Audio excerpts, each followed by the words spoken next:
ಯೋಗ ಅಂದ್ರೆ ಒಂದು ನಾಣ್ಯ ಅಂತಂದ್ರೆ ಒಂದು ಕಡೆ ಯೋಗದ ಮತ್ತೊಂದು ಕಡೆ ಆಧ್ಯಾತ್ಮದ, ಒಂದು ಕಡೆ ಯೋಗದ ಮತ್ತೊಂದು ಕಡೆ ಆಧ್ಯಾತ್ಮದ. ಇದನ್ನ ಅರ್ಥ ಮಾಡ್ಕೊಳ್ಳಿ. ನೀವೆಲ್ಲರೂ ಬರೀ ಯೋಗ ಮಾಡ್ತೀರಿ, ಅದು ಯೋಗದೊಳಗೆ ಬರೀ ಆಸನ ಆಗ್ತೀರಿ. ಯೋಗ ಪೂರ್ಣ ಮಾಡೋದಿಲ್ಲ, ಯೋಗಾಸನ ಪೂರ್ಣ ಮಾಡ್ತೀವಿ ಅದು ಇಲ್ಲ.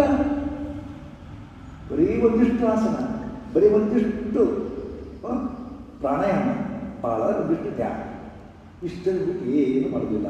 ಇದು ಯೋಗದ ಒಂದು ಭಾಗ ಮಾತ್ರ. ಆಧ್ಯಾತ್ಮ ಮತ್ತು ಗೊತ್ತೇ ಇಲ್ಲ. ಆದರೂ ಪದೇ ಪದೇ ನೀವು ಹೇಳ್ತೀರಿ. ಏನು ಹೇಳ್ತೀರಿ?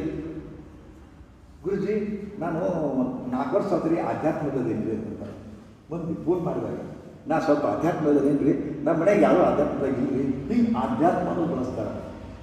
ಪಾಪ ಅವ್ರಿಗೆ ಆಧ್ಯಾತ್ಮ ಶಬ್ದದ ಅರ್ಥವೇ ಗೊತ್ತಿಲ್ಲ.